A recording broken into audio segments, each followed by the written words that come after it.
Shalom, salam sejahtera, selamat pagi dan selamat berjumpa kembali dalam Renungan Harian Toraya Jumat 24 Januari 2025. Sebelum kita beraktivitas dalam hari ini, kita meyakini bahwa sepanjang malam ini dapat kita lalui karena kasih dan pertolongan Tuhan.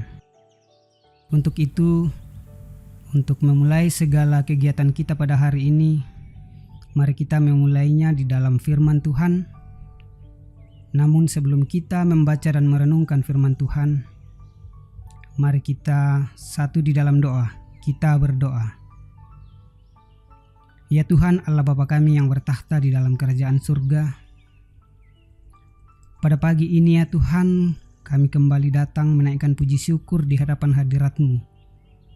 Oleh karena kasih, pertolongan dan penyertaan-Mu kepada kami semua, Tuhan senantiasa limpahkan. Terima kasih sepanjang malam lamanya telah kami lalui. Dan pada pagi ini ya Tuhan, kami akan melakukan segala aktivitas kami sepanjang hari ini.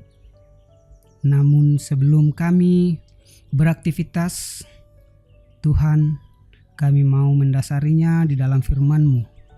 Kami akan membaca sebagian kecil daripada firman-Mu.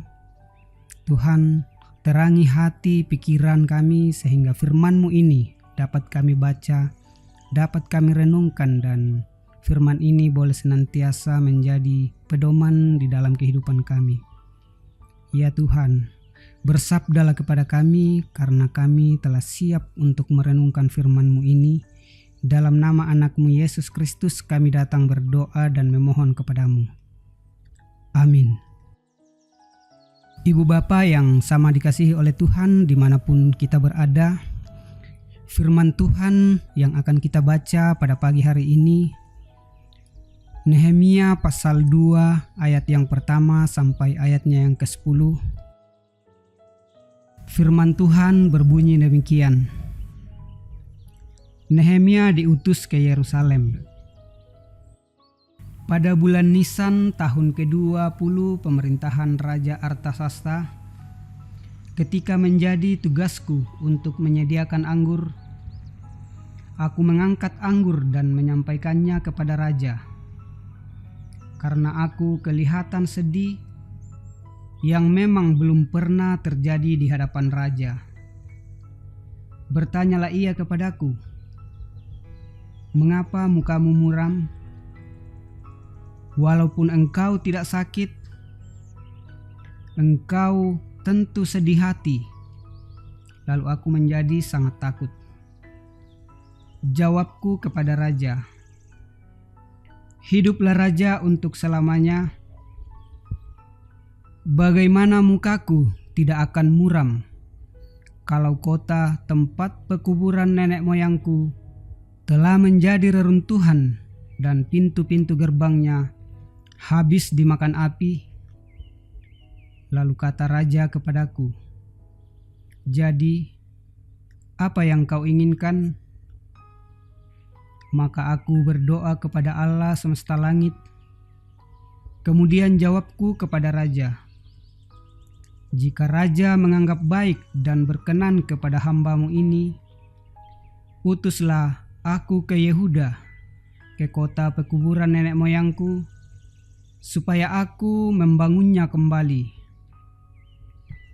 Lalu bertanyalah raja kepadaku, sedang permaisuri duduk di sampingnya, "Berapa lama engkau dalam perjalanan dan bilakah engkau kembali?" Dan raja berkenan mengutus aku sesudah aku menyebut suatu jangka waktu kepadanya. Berkatalah aku kepada raja, "Jika raja menganggap baik, berikanlah aku surat-surat bagi bupati-bupati di daerah seberang sungai Efrat, supaya mereka memperbolehkan aku lalu sampai aku tiba di Yehuda. Pula sepucuk surat bagi Asaf, pengawas taman raja, supaya dia memberikan aku kayu untuk memasang balok-balok pada pintu-pintu gerbang di benteng bait suci, untuk tembok kota dan untuk rumah yang akan kudiami. Dan raja mengabulkan permintaanku itu, karena tangan Allahku yang murah melindungi aku. Maka datanglah aku kepada bupati-bupati di daerah seberang sungai Efrat dan menyerahkan kepada mereka surat-surat raja. Dan raja menyuruh panglima-panglima perang dan orang-orang berkuda menyertai aku. Ketika Sanbalat orang Horon dan Tobia orang Amon pelayan itu mendengar hal itu, mereka sangat kesal karena ada orang yang datang mengusahakan kesejahteraan orang Israel. Amin. Saudara kekasih dimanapun berada, dari pembacaan kita pada pagi hari ini diangkat dalam sebuah tema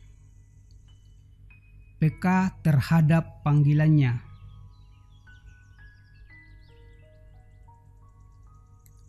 Dewasa ini kepekaan menjadi hal penting yang harus dimiliki oleh setiap orang percaya.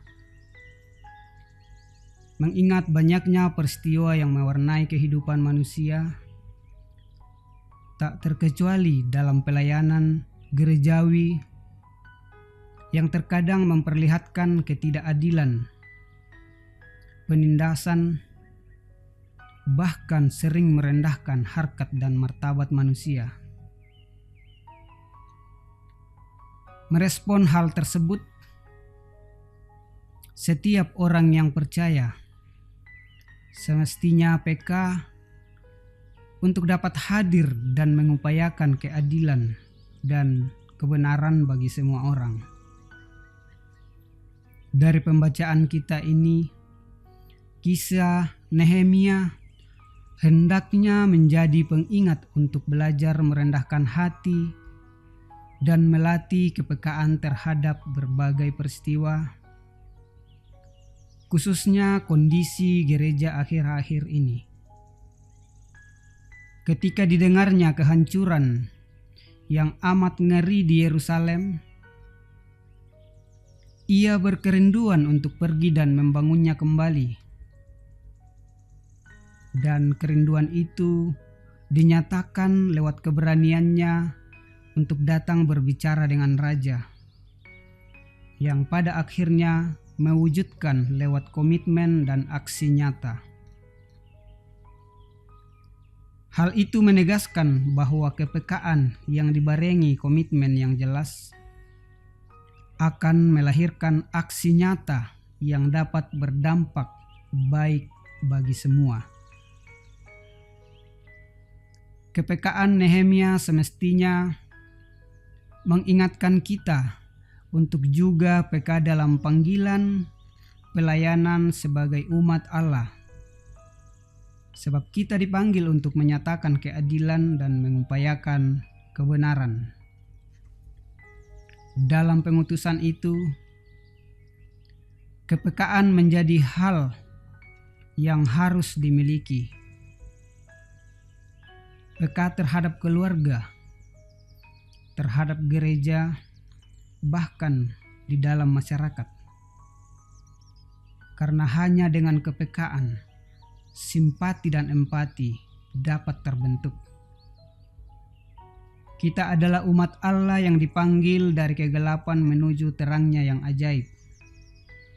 Untuk itu, dalam merespon panggilan itu, baik dan buruk, terus berkelindah atau terjalin dan tak kalah merepotkan,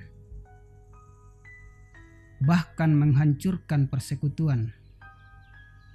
Olehnya itu, hikmat yang dari atas serta kepekaan untuk bersimpati dan berempati hendaknya terus terbangun demi pelayanan kasih bagi semua orang. Amin. Mari kita berdoa. Ya Tuhan, kami kembali menaikkan puji syukur oleh karena kasih-Mu kepada kami semua. Pada pagi ini kami sudah boleh membaca akan sebagian kecil firman-Mu. Bahkan firman-Mu ini telah kami renungkan. Terima kasih buat semuanya itu ya Tuhan.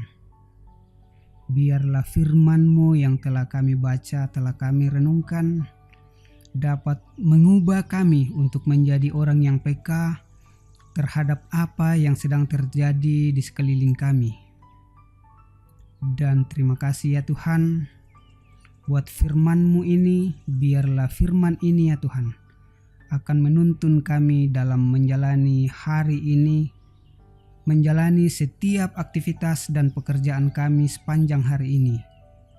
Kami yakin dan percaya bahwa Tuhan akan selalu hadir, Tuhan akan selalu menolong, menuntun dan menyertai kami apabila kami tetap setia di dalam Tuhan. Terima kasih Tuhan, kami menyerahkan kehidupan kami sepanjang hari ini dalam tangan kuasa-Mu. Dalam nama anak-Mu Yesus Kristus kami berdoa kepadamu. Amin. Demikian renungan harian Toraya edisi 24 Januari 2025. Semoga firman Tuhan ini boleh senantiasa menjadi rema dalam kehidupan kita dan di dalam melaksanakan aktivitas kita sepanjang hari ini. Selamat pagi, salam sejahtera bagi kita semua. Tuhan memberkati.